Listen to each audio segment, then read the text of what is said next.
Hello everyone, कैसे हैं आप लोग। आई होप आप लोग सब अच्छे होंगे। तो बहुत सारे स्टूडेंट्स को प्रॉब्लम होता है वर्ल्ड मैप को लेकर के, तो आज इसी टॉपिक को शुरू करने जा रहे हैं। वर्ल्ड मैप को आज बेसिक से शुरू करेंगे, महाद्वीपीय महासागरों की स्थिति के बारे में, कॉन्टिनेंटल ओशन की स्थिति के बारे में जानेंगे और साथ ही साथ हम लोग आज इंटरनेशनल डेट लाइन को भी जानेंगे। कल हमने अक्षांश और देशांतर के बारे में जाना था, उसको आप यूट्यूब चैनल पे जाके देख सकते हैं कि लॉन्गिट्यूड और लैटिट्यूड के बारे में आपको हमने बता दिया था कि कैसे आपको जलवायु विभाजक का कार्य करती है, लैटिट्यूड और लॉन्गिट्यूड आपके समय को बताती है। तो ये आप जा कर के जो वीडियो डाला हुआ है उसको आप देख सकते हैं। और आज हम लोग महाद्वीपीय महासागरों के बारे में जानेंगे कि कहाँ पे कैसे है, कितने प्रकार के हैं, तो उसके बारे में जानते हैं। तो ये आपका वर्ल्ड मैप जो है बिल्कुल बेसिक है, हर एक ज्योग्राफी के स्टूडेंट्स के लिए या फिर किसी अन्य स्टूडेंट हैं, किसी भी अलग विषय के हैं, तो वर्ल्ड के हर एक कंट्री के बारे में, कॉन्टिनेंट के बारे में जानना उनको बहुत ही ज़्यादा ज़रूरी है, क्योंकि कहीं भी आने जाने के लिए उनको पता होना चाहिए कि किस स्थिति में कहाँ पे कौन सा कॉन्टिनेंट है। ठीक है, तो आज इसी को जानेंगे। तो कितने प्रकार के कॉन्टिनेंट है आपको पता होना चाहिए। कितने प्रकार के हैं, तो 7 प्रकार के हैं। 7 प्रकार के कॉन्टिनेंट हैं। और ओशन कितने प्रकार के हैं, 5 प्रकार के। 7 प्रकार के कॉन्टिनेंट हैं और 5 प्रकार के ओशन हैं। ठीक है, बहुत सारे कंट्री में अलग अलग ओशन और कॉन्टिनेंट का जो नंबर है वो किसी में ज़्यादा किसी में कम है। किसी में 6 कॉन्टिनेंट बताया गया है, कहीं पे 5 बताया गया है। तो वैसे अलग अलग कंट्री में अलग अलग पाठ्यक्रम के आधार पे बताया गया है, जोग्राफर्स के आधार पे बताया गया है, क्योंकि जोग्राफर्स के आधार पे ही एक कॉन्टिनेंट को रखा गया है कि हमारे इंडिया में बेसिकली 7 कॉन्टिनेंट ही हैं। तो आप अपने पाठ्यक्रम के आधार पे ही इसको जानेंगे, समझेंगे, क्योंकि बहुत सारे जोग्राफर्स जो हैं वो एशिया और यूरोप को मिला देते हैं। वो दोनों को यूरेशिया बोलते हैं और यूरेशिया को एक ही कॉन्टिनेंट का नाम देते हैं। और एक जोग्राफर्स जो हैं वो तो और आगे निकल चुके हैं, वो अफ्रीका को भी साथ में मिलाते हैं। यूरोप, एशिया और अफ्रीका तीनों को मिलाकर के यूफ्रेशिया बोलते हैं और यूफ्रेशिया को एक ही कॉन्टिनेंट में जोड़ते हैं। तो इस तरह से देखा जाए तो सारे कॉन्टिनेंट तो एक ही हैं, क्योंकि आप कॉन्टिनेंटल ड्रिफ्ट थ्योरी पढ़े थे तो उसमें आपको बताया गया था कि पैंजिया एक ही साथ सारे कॉन्टिनेंट पहले के समय में मिले हुए थे और धीरे धीरे उनमें 2 कारणों के माध्यम से वो अलग हुए और अपने आज वर्तमान स्थिति में हैं। ठीक है, तो इस प्रकार से देखा जाए तो सारे कॉन्टिनेंट तो एक ही साथ थे, लेकिन ये जोग्राफर्स अपने अपने हिसाब से बताते हैं। तो आप अपने इंडिया के हिसाब से ही जानेंगे। 7 प्रकार के हैं, क्योंकि साउथ अमेरिका कॉन्टिनेंट जो है, साउथ अमेरिका के पाठ्यक्रम में ये दोनों कॉन्टिनेंट को एक ही साथ बताया गया है। साउथ अमेरिका और नॉर्थ अमेरिका को मिलाकर के अमेरिका बोला जाता है वहाँ पे। तो एक तरह से ये एक ही वहाँ कहा जाता है, लेकिन हम लोग 2 पढ़ते हैं, साउथ अमेरिका को अलग पढ़ते हैं और नॉर्थ अमेरिका को अलग पढ़ते हैं। तो इस प्रकार से हमारे इंडिया में 7 प्रकार के कॉन्टिनेंट हैं। बाकी कंट्री में क्या है वो तो वहीं के आधार पे होना चाहिए। हमारे इंडिया के आधार पे हम अपना जानेंगे 7 प्रकार के कौन कौन से हैं। तो पहले नंबर पे एशिया, दूसरे नंबर पे अफ्रीका, तीसरे नंबर पे नॉर्थ अमेरिका, चौथे पे साउथ अमेरिका, 5वें पे अंटार्कटिका और 6ठे नंबर पे यूरोप और 7वें नंबर पे आ जाएगा ऑस्ट्रेलिया। ठीक है, तो ये जो हमने नंबर दिया है ये क्षेत्रफल के आधार पे दिया है। क्षेत्रफल के आधार पे सबसे बड़ा कॉन्टिनेंट कौन सा है, एशिया है। सबसे बड़ा महाद्वीप एशिया है। उसके बाद कौन सा आएगा, अफ्रीका। दूसरे नंबर पे सबसे बड़ा क्षेत्रफल में अफ्रीका आएगा, तीसरे नंबर पे नॉर्थ अमेरिका, चौथे नंबर पे साउथ अमेरिका, पांचवें में अंटार्कटिका, छठे में यूरोप और सातवें में ऑस्ट्रेलिया। ठीक है, अब ये अंटार्कटिका को देख करके आप लोग सोच रहे होंगे कि ये तो बहुत ही छोटा सा भाग लग रहा है, फिर इसको पांचवें नंबर पे क्यों रखा गया है। तो आप इसको यहाँ पे देख सकते हैं, ये वाला जो भाग आप देखिए, ये साउथ पोल का भाग है अंटार्कटिका का। तो ये जो आप देखिए, ये बिल्कुल मध्य में बिंदु 90 डिग्री को आप देख सकते हैं, बिल्कुल मध्य में अंटार्कटिका का आप देख सकते हैं 90 डिग्री है। और इसी के चारों तरफ ये जो वृत्त के रूप में आप देख रहे हैं, यही अक्षांश है जिसको आपको हमने कल बताया था, यही वृत्ताकार रूप में अक्षांश है। और यहीं से, यही 90 डिग्री से सारे जो आपके गुजर रहे हैं देशांतरीय भाग, यहीं से कितने देशांतर होते हैं, 360। तो इस प्रकार से इसी 90 डिग्री से गुजर रहे हैं। और ये वाला भाग जो आप है, ये अंटार्कटिका, इसका क्षेत्रफल आप देखिए तो ये ऑस्ट्रेलिया से बड़ा दिख रहा है।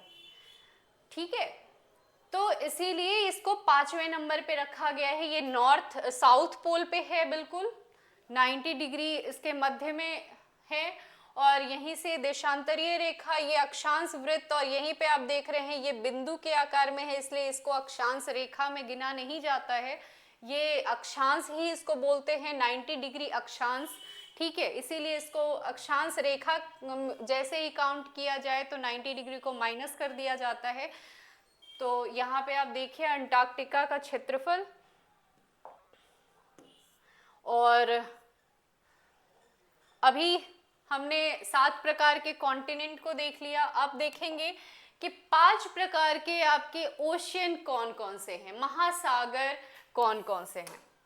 तो Pacific ocean, Atlantic ocean, Indian ocean, southern ocean और ये आर्कटिक ओशियन। ठीक है, तो ये आपका 5 प्रकार के ओशन है। कौन कौन से? Pacific ocean. पैसिफिक ओशन दो जगह आपको दिख रहा है, यहाँ पे भी और यहाँ पे भी। अब ये दोनों जो जगह है बिल्कुल एक ही है, क्योंकि आप पेज पे देखा जा रहा है, ये पूरा ग्लोब आप देखें तो एक ही है, इसी ग्लोब को एक पेज पे उतारा गया है। तो इस प्रकार से देखने को मिलता है नॉर्थ पैसिफिक ओशियन और पैसिफिक ओशियन बिल्कुल अलग अलग आपको दिख रहा है, लेकिन ये एक ही है। आप यहाँ पे देखिए, ये पूरा पैसिफिक ओशियन वाला पार्ट है, ये बिल्कुल एक है। यहाँ पे नॉर्थ अमेरिका और रशिया वाला भाग बिल्कुल देखिए पास में है। ये वहाँ देखने को ऐसा लग रहा था कि काफ़ी दूर दूर हैं, एक पश्चिम के तरफ दिख रहा है, एक पूर्व की तरफ दिख रहा है, तो ये आपको लग रहा है कि बहुत दूर दूर है, लेकिन ऐसा नहीं है, बिल्कुल एक ही जगह पे है यहाँ पे। और ये रूस और अलास्का वाला जो क्षेत्र, जो नॉर्थ अमेरिका का भाग है, ये वाला जो भाग है, ये पहले कभी रूस का ही पार्ट हुआ करता था। ये भाग जो आप देख रहे हैं, ये रूस का ही पार्ट हुआ करता था। और ये रूस जो है लगभग 30 मार्च 1867 को नॉर्थ अमेरिका को सौंप दिया था। किसने सौंपा था? अलेक्जेंडर द्वितीय ने। अलेक्जेंडर द्वितीय ने नॉर्थ अमेरिका को सौंप दिया था। इसी के कारण बहुत बवाल भी हुआ रसिया में के अंतर्गत, और अलेक्जेंडर द्वितीय बाद में मार दिया गया।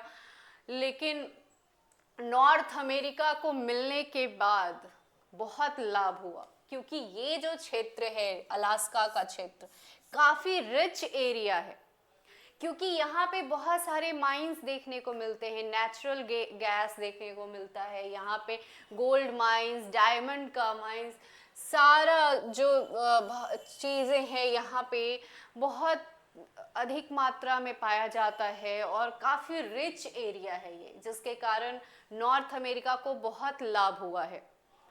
तो अभी भी रूस वाले लोग जो हैं ये सोचते हैं कि कभी अलास्का को अपने अंडर ले लिया जाए, लेकिन नॉर्थ अमेरिका अब उसको छोड़ने वाला नहीं है, क्योंकि उससे उसको बहुत लाभ है। और ये उस समय की घटना है 30 मार्च 1867 में, जब अलेक्जेंडर द्वितीय ने मात्र 72 लाख डॉलर में नॉर्थ अमेरिका को सौंप दिया था।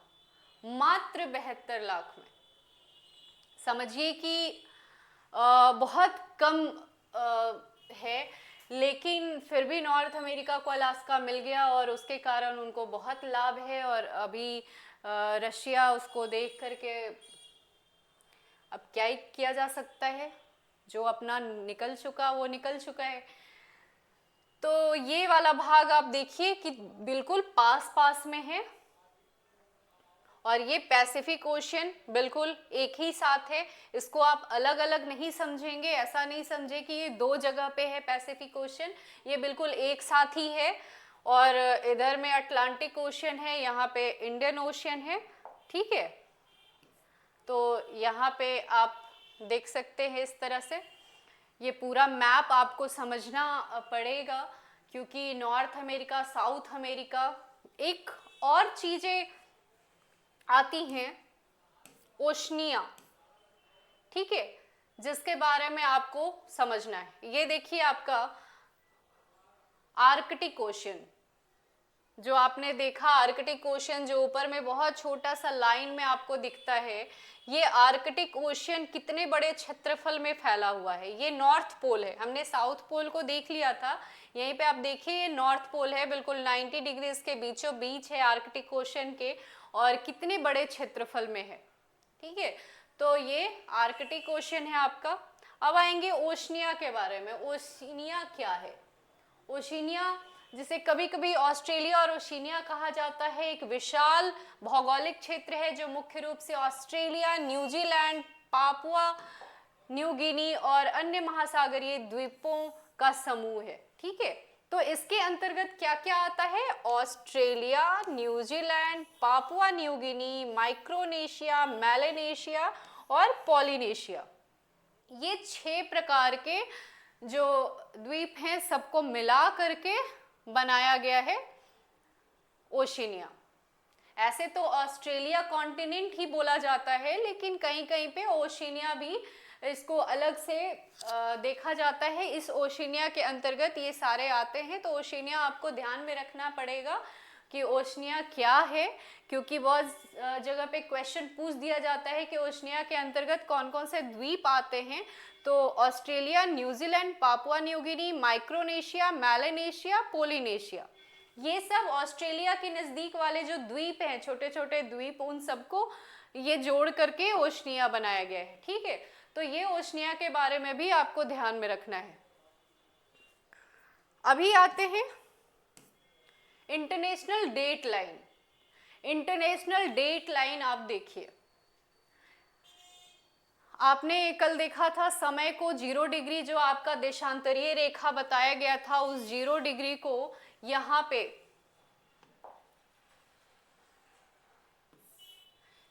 ये 0 डिग्री यहाँ पे था, ये था 0 डिग्री, और ये है 180 डिग्री। लेकिन स्टूडेंट सोच रहे होंगे कि 0 डिग्री बिल्कुल स्ट्रेट है, ये 180 डिग्री को इस तरीके से क्यों रखा गया है?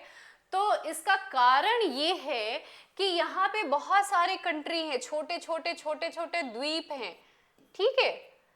अब मान लो कि यहाँ से अगर यहाँ पे कोई कंट्री है और यहाँ से अगर स्ट्रेट गुजार दिया जाए, तो बहुत सारी कंट्री के बीच में, बहुत सारे द्वीपों के बीच से होकर के ये इंटरनेशनल डेट लाइन गुजर जाएगा।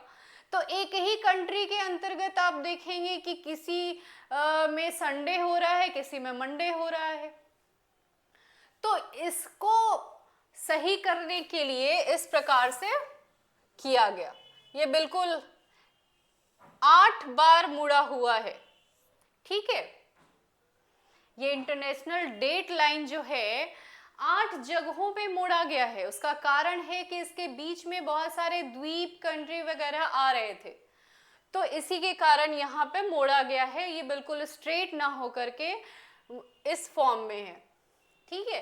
तो ये 180 डिग्री लाइन है। यहाँ पे जो देशांतरीय रेखाएं होती हैं वो कितनी होती हैं, 360, और 360 डिग्री है, तो ये 180 डिग्री को बिल्कुल आधे भाग में बांटा गया है, और यहीं से अंतरराष्ट्रीय तिथि रेखा चेंज हो जाती है। अब यहाँ पे लिखा हुआ है कि east to west gain a day, मतलब ईस्ट से वेस्ट की तरफ अगर आप जाते हैं तो गेन करते हैं एक दिन को, और वहीं अगर वेस्ट टू ईस्ट आते हैं तो लॉस कर जाएंगे एक दिन को। तो यहाँ पे ये वाला जो क्षेत्र है ये कौन सा है, ईस्ट है या वेस्ट है, ये वेस्ट है, ये ईस्ट है।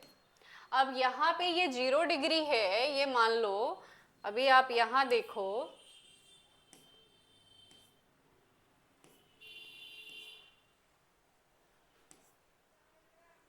ये वाला जो आप क्षेत्र देख रहे हैं ये 0 डिग्री, ये 0 डिग्री आप देख रहे हैं, ये 0 डिग्री से बिल्कुल यहाँ तक ये 0 डिग्री से यहाँ तक आपका क्या है, 180 डिग्री यहाँ पे मान लो, तो ये 180 डिग्री तक क्या है, ईस्ट है, और इसके इधर ये वेस्ट वाला इलाका है, यहाँ पे ये 180 डिग्री वाला क्षेत्र, ठीक है। यही 180 डिग्री यहाँ पे देख लीजिए, ये 180 डिग्री यहाँ पे जहाँ जो मुड़ा हुआ है कई रूपों में, इस तरीके से मुड़ा हुआ है, तो ये 180 डिग्री जो है ये वेस्ट है और ये ईस्ट है, ये ईस्ट है। तो वेस्ट टू ईस्ट आएंगे तो क्या होगा, गेन करेंगे, और जैसे ही ईस्ट टू वेस्ट जाएंगे तो लॉस करेंगे आप डेट को, तो एक दिन आपका कम हो जाएगा। वेस्ट टू ईस्ट जाएंगे तो लॉस होगा, और ईस्ट टू वेस्ट जाने पे इधर से अगर वेस्ट की तरफ जाते हैं तो एक दिन आपका बढ़ जाता है, मतलब अगर आप मंडे को जा रहे हैं तो अगले दिन आपको वहां पे ट्यूसडे देखने को मिल जाएगा। तो इस तरीके से ईस्ट और वेस्ट में आपको अंतर देखने को मिलता है। तो ये है आपका इंटरनेशनल डेट लाइन, जो आपको बताता है कि कैसे तिथि चेंज होता है। यहाँ से अगर ईस्ट से वेस्ट की तरफ जाते हैं तो ये आप समझेंगे, और जितने भी कॉन्टिनेंट हैं, ओशन हैं, उसको आप ध्यान में रखेंगे। हम बहुत ही बेसिक से शुरू कर रहे हैं, छोटे छोटे वीडियो में आपको बताने का कोशिश करेंगे, और अगर थोड़े थोड़े समय में आपको बताया जाए तो आप ज़्यादा याद करेंगे, इसलिए हर दिन आपको लेकर के चलेंगे एक कॉन्टिनेंट, अलग अलग कॉन्टिनेंट के ऊपर, और आपको बताने का प्रयास करेंगे। तो आप समझते रहिए और ध्यान देते रहिए, पढ़ते रहिए, मस्त रहिए और व्यस्त रहिए। चलिए, धन्यवाद।